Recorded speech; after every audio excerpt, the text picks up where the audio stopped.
Thank you, Etna, for that very kind introduction, and good morning, everyone. My name's Dan Murphy from CNBC, and I am thrilled to be joined on stage by Her Excellency Sarah Al-Amiri, the Minister of State for Advanced Technology, for our next conversation.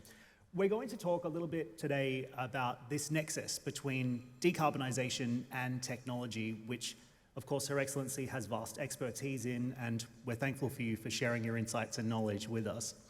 To begin, Your Excellency, help us understand the guiding principles for the UAE when it comes to this issue of decarbonisation. Assalamu alaikum. A very good morning to you, Dan. Very good morning to everyone here. Thank you for joining us on the second day of this very important climate tech discussion that actually looks at unlocking the potential of one of the major tools to realize the challenge that we need to face with regards to net zero commitment, especially by 2050. To unlock the how, there needs to be an investment across the board in technologies that are, one, tackling our hard-to-abate sectors. So sectors that are the highest emitters that needs to look at the whole of value chain approach. The first approach is through carbon capture, and ensuring that carbon is captured across the production process.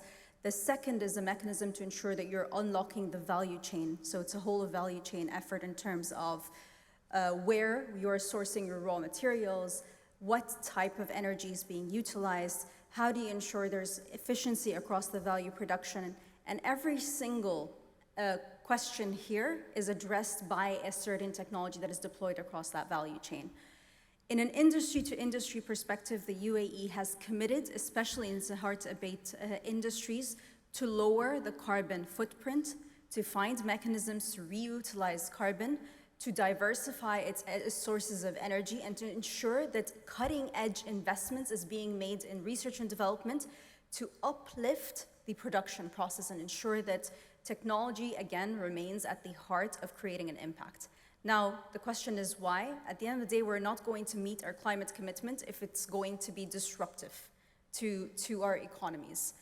We need to work hand in hand. These two matters need to be coupled rather than the current dialogue that sets them as if they're antagonistic to each other.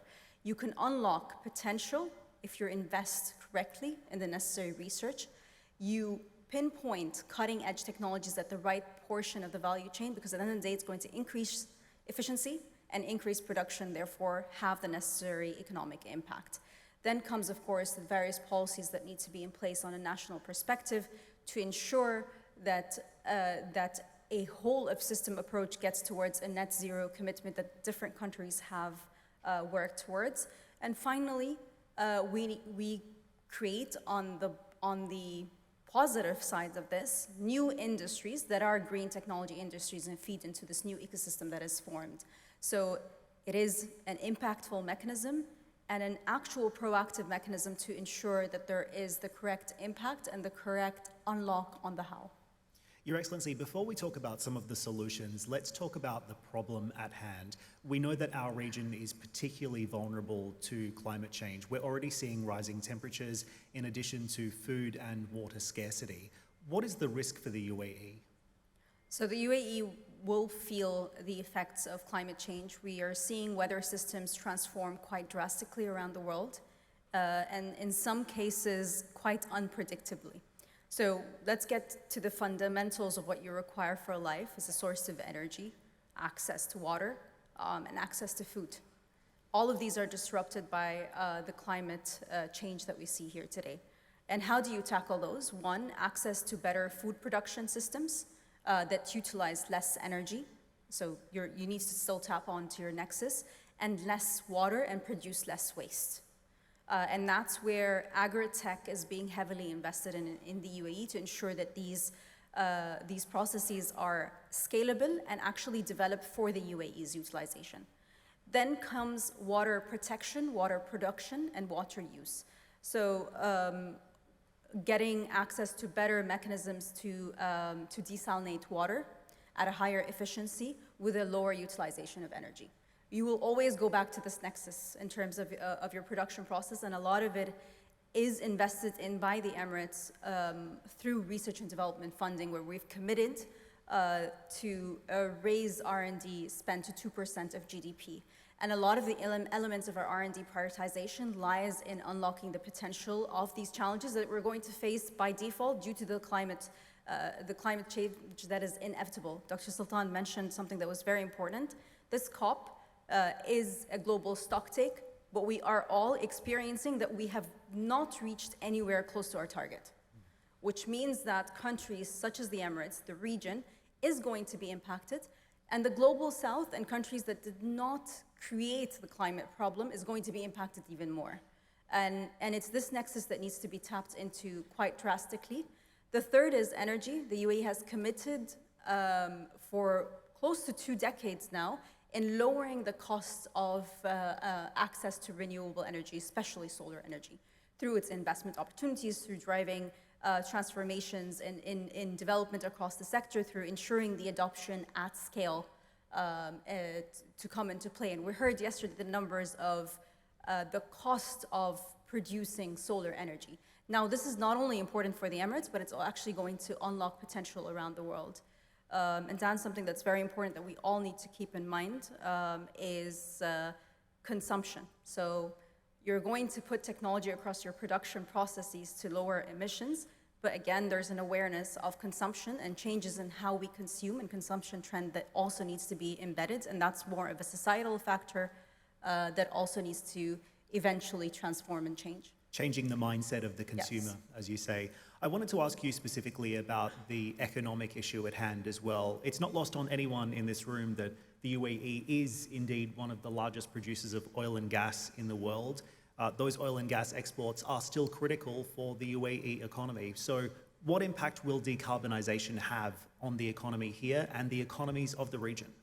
So ADNOC, our oil and gas company, is one of the strongest proponents of decarbonization across the value chain in oil and gas production. And it's not something that they took on this year or last year or 2 years ago or 2 years ago or 3 years ago. This has been a steady investment mechanism to ensure that the footprint remains as low as possible. Now we get to the question of why. We need to realize, and the world needs to realize, that our energy transition is a transition. It's not a switch. We're not going to get to a point where we're suddenly going to use renewable energy, which means that the path to decarbonization and continued investment in the sector is very important.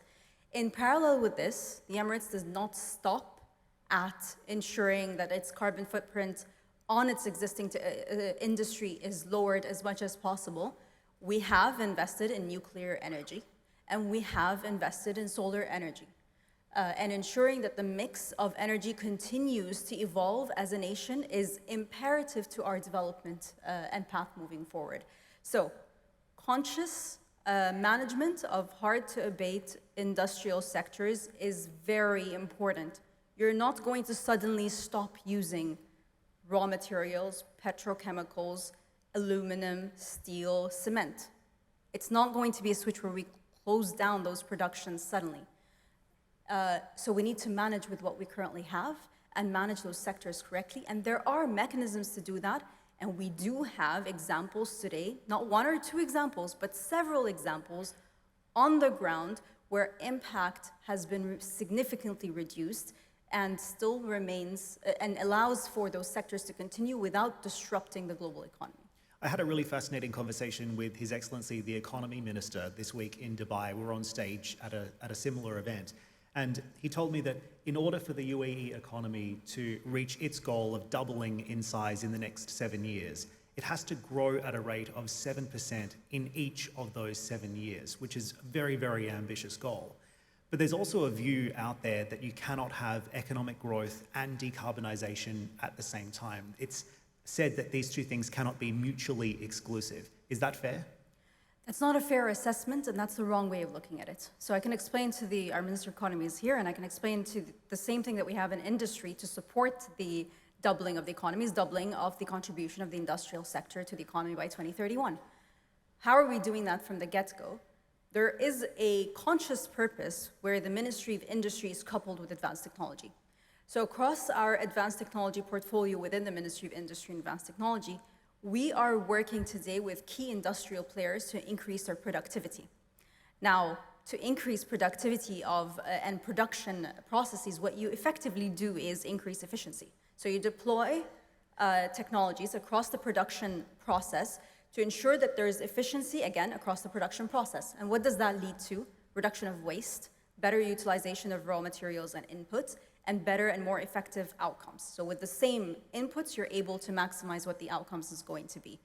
And we've purposely designed an technology transformation index that allows us to see what parts of the value chain requires technology to unlock this potential. And we've included a sustainability element, and it looks at each industrial player within our economy, looks at whether or not they have a sustainability agenda. If they are a high carbon emitter, are they putting in mechanisms for reduction of carbon emission? If they are a major energy utilizer, are they putting in mitigations and mechanisms to diversify their sources of energy into the inputs? And more importantly, we are also looking at a whole of value chain. So in companies that are able to adopt and adapt a lot of these technology, we start working with them with looking at the overarching ecosystem. Where do they source their raw materials? Where do they source their energy sources? And it comes to the outcomes. How is carbon capture being utilized? How is the waste that is coming out of the production process, again, being reutilized, and what is the impact and outcomes of that? So when you're looking at it from that perspective, one, you're creating value because the deployment is happening due to economic reasons and due to the necessary factors of increasing productivity while increasing efficiency at the same time. And you're able to unlock the potential of those sectors. Now, of course, that's not going to work by itself and just solve our climate change issues. You're still going to have challenges on the back of that. That's where policies and standards come into play to ensure that it's a holistic effort and ensuring that you're able to develop the overarching program in a sustained mechanism. And if I go to our net zero by 2050 program, it's actually working with every single sector in the economy to achieve that. Because you need to reach to a point where it is, where you are tackling it holistically and not leaving it in silos. And that gets me to the point of partnerships. Partnerships are fundamentally important to the energy transition, to the transition of existing industries, and also to tackling the climate change agenda. There's so many great technologies out there as well, and CCUS is being deployed at scale now. Other technologies are being deployed, perhaps not quite at scale, but still reaching deployment level of maturity. What would you say is the biggest barrier to reaching scale for some of those nascent technologies today? So one is a lack of understanding of what technologies to use where and what is the potential that each technology is unlocked. And that's why we're looking at most of our cases at a case-by-case basis. Because it's very hard to look at technologies from a macro perspective and just develop them for the sake of developing them. So one is working very closely with our partners in the industrial sector to also feed them with information of where is the technology that is ready to be scaled up and is allowed to scale up to create the necessary potential to unlock. The second is ensuring that there's access to funding, especially in lower readiness technologies. So lower technology readiness requires some forms of funding from government, requires different formats of funding from the private sector as well. And then it requires also risk offtake because they're very risky to deploy, and no one would deploy them in the production process without having something that's vetted and produced. So we're also bridging the gap in what we call translational research, lifting up technology readiness from 2 to 3 all the way to 9, where it's ready to be utilized in the commercial sector. So like I said, it's several tools that needs to be part of the game in development.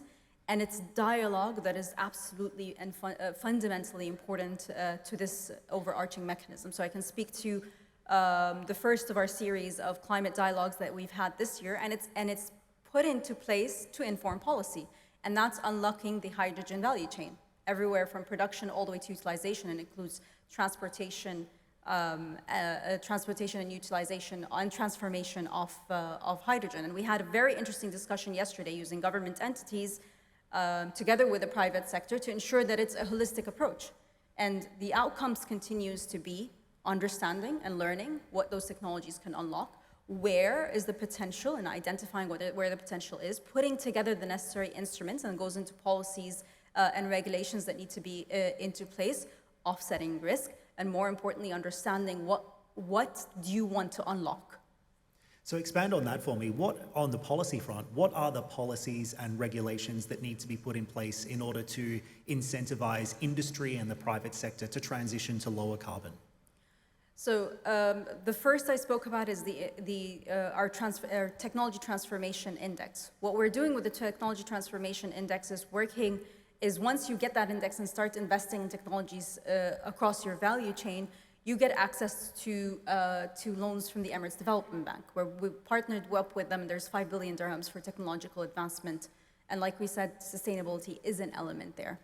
The second is through our in-country value program. So these are all incentives, and that's where policies need to start. And through our in-country value program, the ITTI index provides you with a bonus, up to a 5% bonus. So if you're investing in technology, you will get a higher ICV score, which effectively gives you access to more contracts and more businesses in the long run. So these are all incentive sides. When it comes to policies in terms of deployment of technologies, the risk offset becomes a very important element. So in our research and development agenda, we've included commercialization as a major factor so that we cover research, development, commercialization.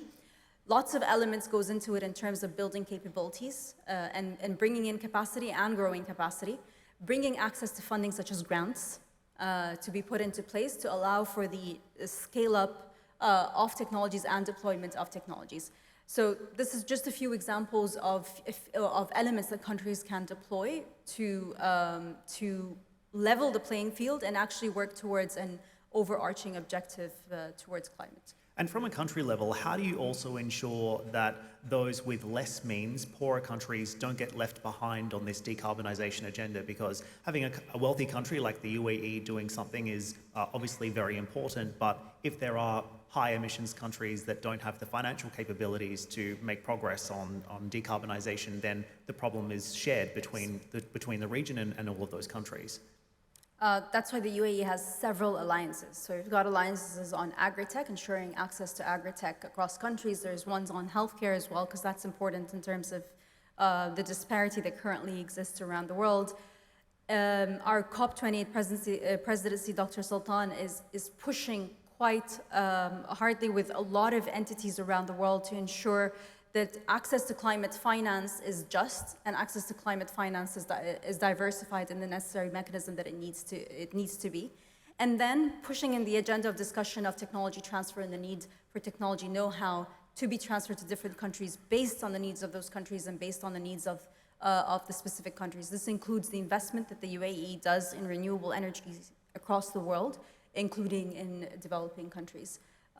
So a lot of these alliances today are working towards moving the agenda forward, ensuring that the Global South has a voice at the table, and including that COP28 is an all-inclusive COP that has all voices equally heard.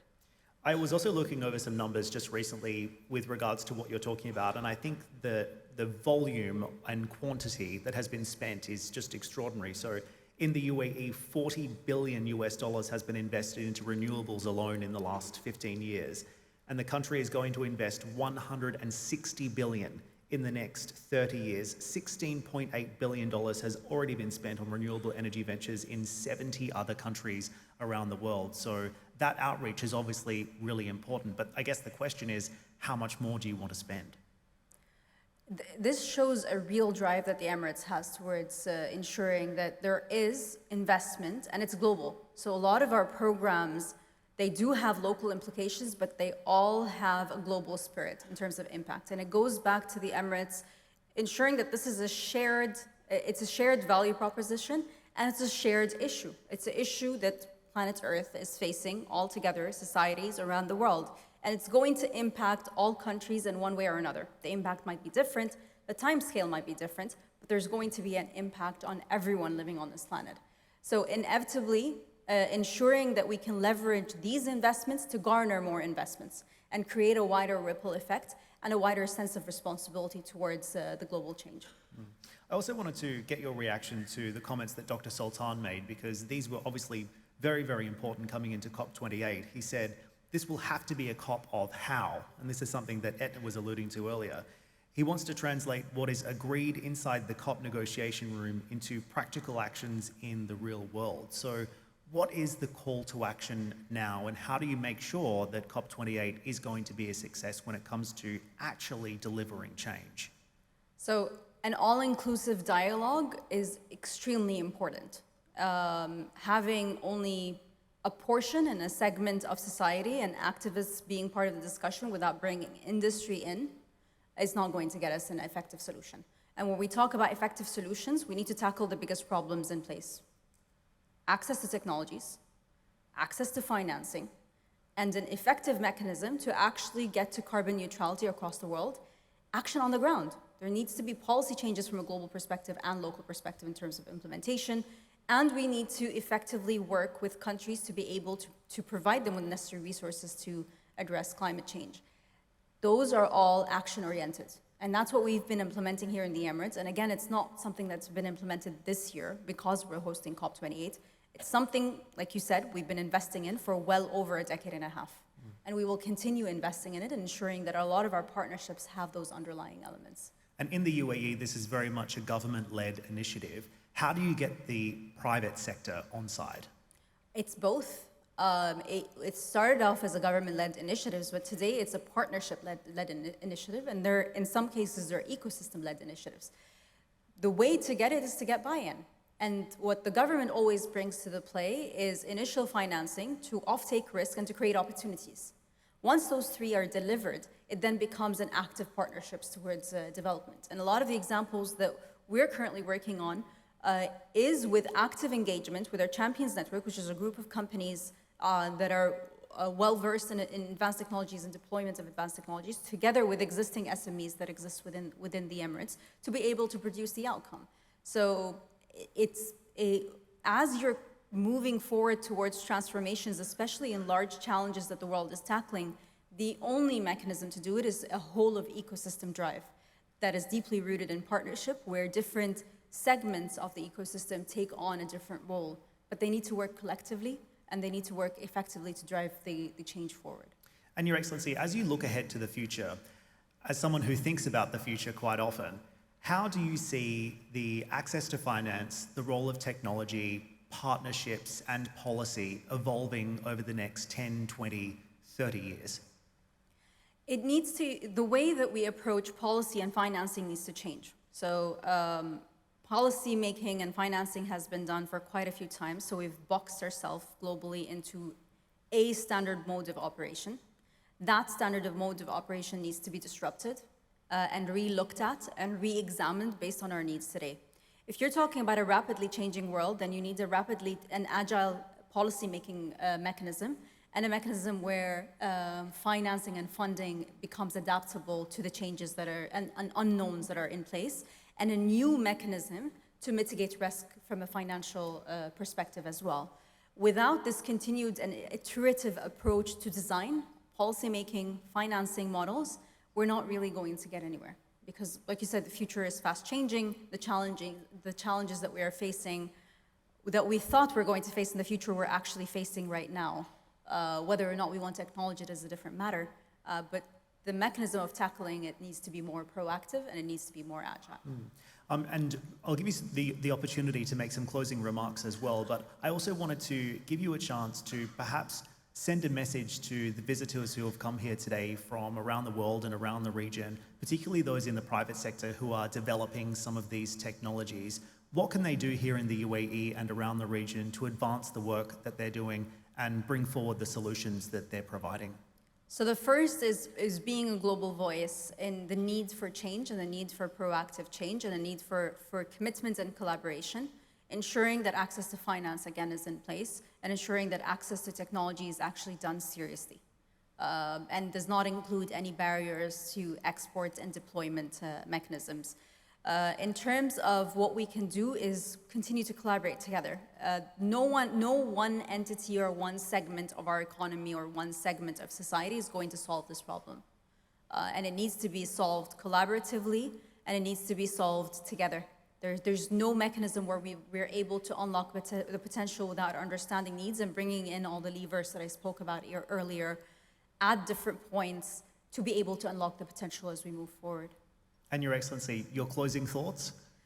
Let this be the COP of how. I think the world is facing challenges when it comes to climate that we don't want our societies to go through. If we're not able to address real, on-the-ground commitment with actionable programs and actionable results that we hold ourselves accountable to, we won't be able to face the challenge of climate change to the world.